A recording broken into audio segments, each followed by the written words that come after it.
fun, you see. We were having a long talk. When I was talking to Mountbatten, I said, you know, we tried our best to sort of will you to come out. He said, oh, I heard all about that. And we had the greatest fun. And he said, she said, she'd been listening. She'd been talking to Jean and Frankie, but she'd been listening. Because I said to him, why didn't you come out when your wife came out to visit the house?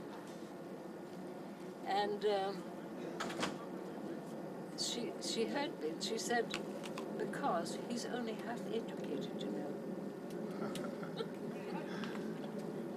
Oh dear, it was so fantastic to meet them both, you know. So how did you know Edwina? Were you at school together or something? No.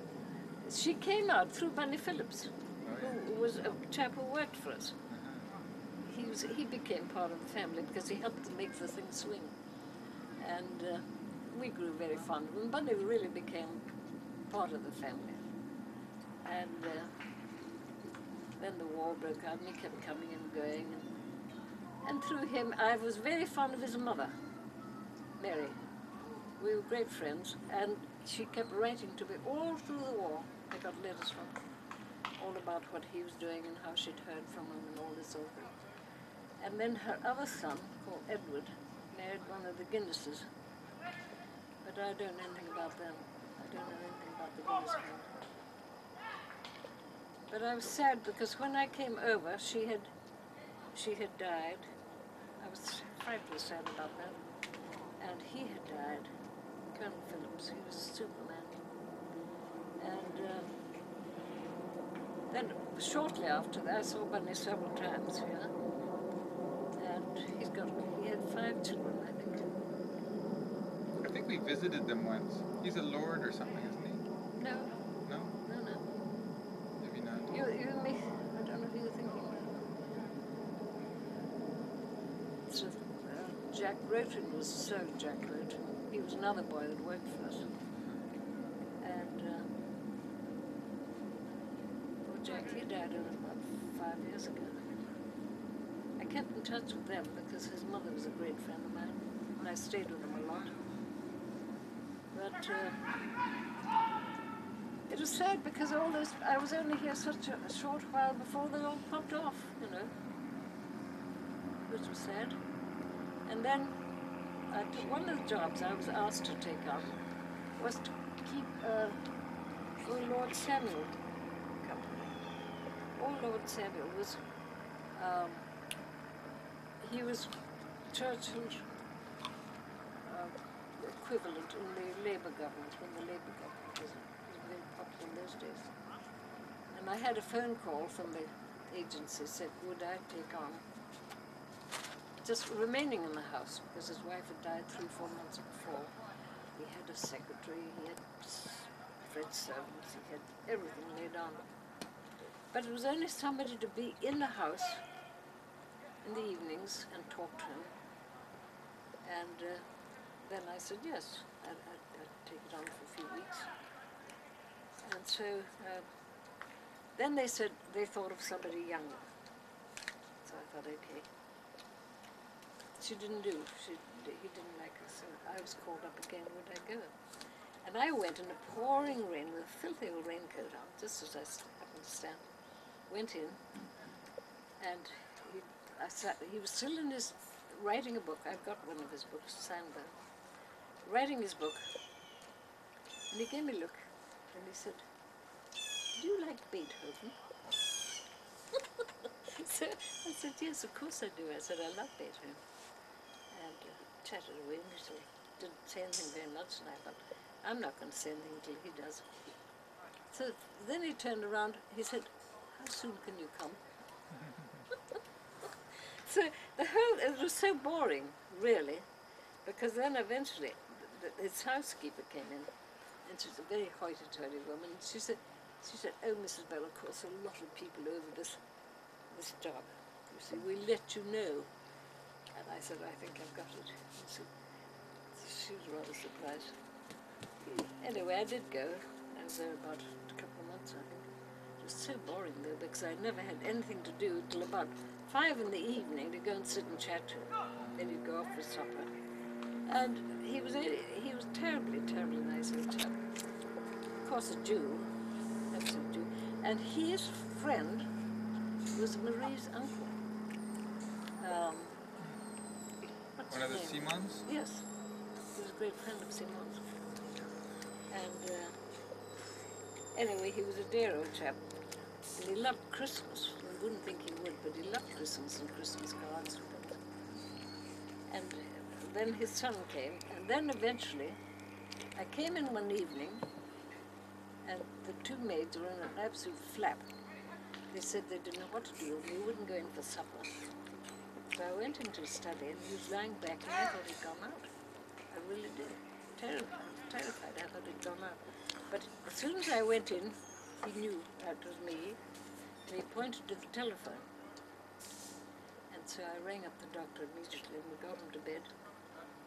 And then I said, I'm not taking on this responsibility. I said, I want a trained nurse. So they said, yes, we'll get a trained nurse. Well, the trained nurse came. They didn't like her. She went. Then we got another one. And eventually got a very, very nice girl from Dunbar, from Scotland? Africa. And Durban, not Dunbar, Durban. Delightful girl, fully trained, qualified girl. And he liked her, but he wouldn't let me go. I said, I don't need to be here. You've got a super person to look after. No, he didn't want me to go.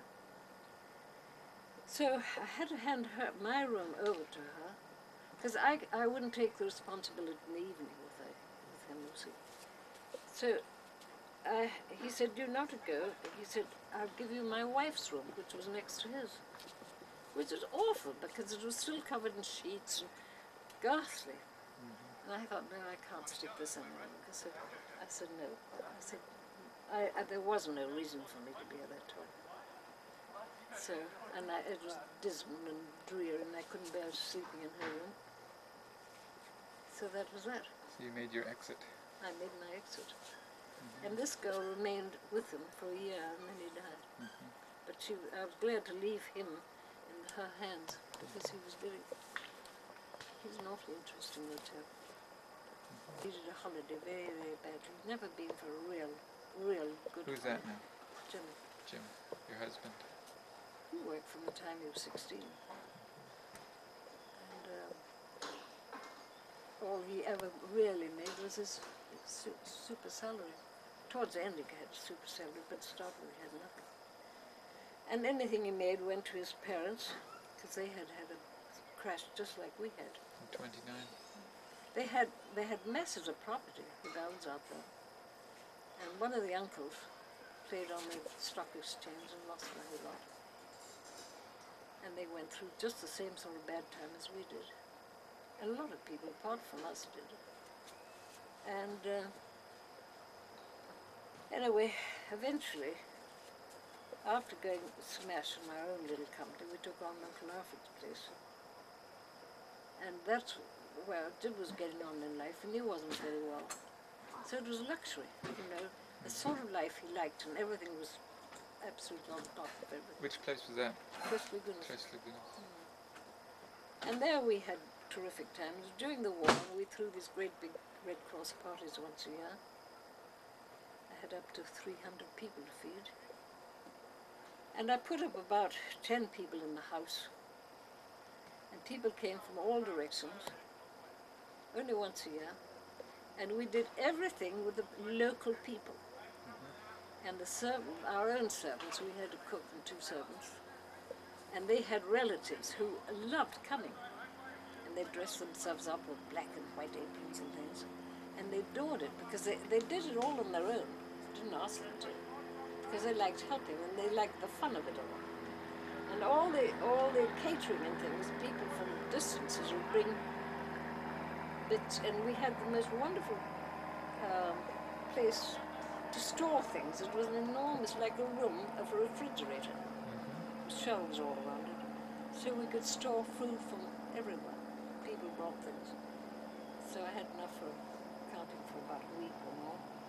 Has this been like a big asado? Oh, well, no, we didn't have an asada then. We had these to start the first year, we had a lot of kiosks, you know, selling and buying things. And then we let everybody in the village come in for very little. They had to pay just very little to come in. Didn't work out. The next year was a little bit better. The third year, all the sort of so-called elite of the local people said, oh no, they said we could make it much better, charge a lot for them to come in. So, and then, no, the second year they said, let's have it in the house, which was a nuisance. And two of the Argentine women were great friends of mine, and they said they'd help me. So we had, in the big, lovely, great big open hall, glassed in, we had huge round tables. And arranged that those two and I would see that the dinner was properly served and see that everybody got served. And Keith and a great friend of his were to take over the bar. Because stupid creatures nowadays, they opened the bar far too early. And everybody got tiddly. It was a terrible night. It really was. And my guests really were falling around. And the women even. And the two women who were supposed to help had forgotten all about what they were supposed to do. And some of them, I just thought of laying them out on beds and things, and pouring black coffee down their necks. And eventually they recovered. And it started very late, but then eventually they recovered enough to make a go of it. That was the third year. No, that was the second year. The third year, they said we're going to make them pay a bomb to come in. Well, we put up a great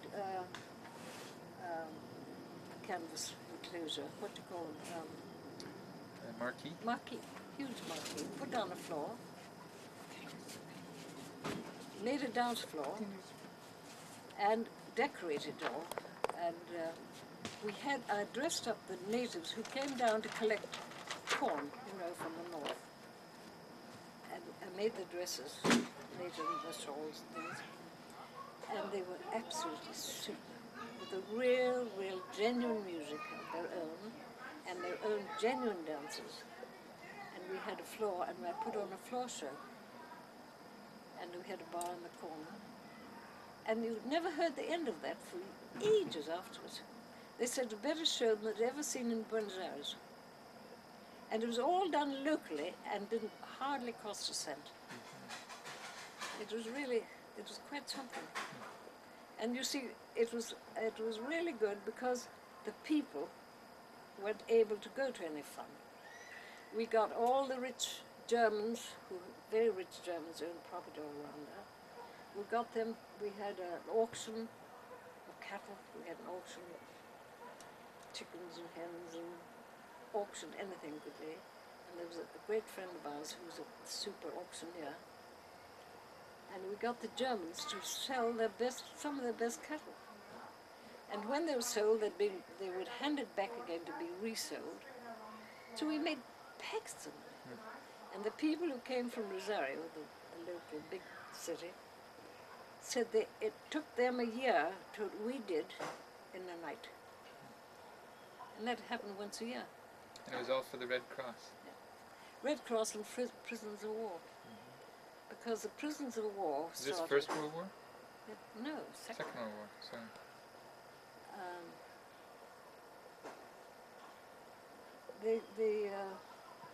We had all the knitting to do. They'd send us great big crates of wool and stuff, and I got all the people in the village working for us. They were terrific. How were the Germans and the British socializing? Well, the Germans, that was the most extraordinary thing, because the Germans, when everything was going right for us, they were Swiss. They weren't Germans. They all became Swiss. No Germans. Then when it was going right for them, you had all the ruffled sort of guttural talking and noise all around. It was a terrible thing. But we got them to, I got a lot of money out of them. All for the Red Cross. For the war effort. Yeah. Really good. No, it was terrific.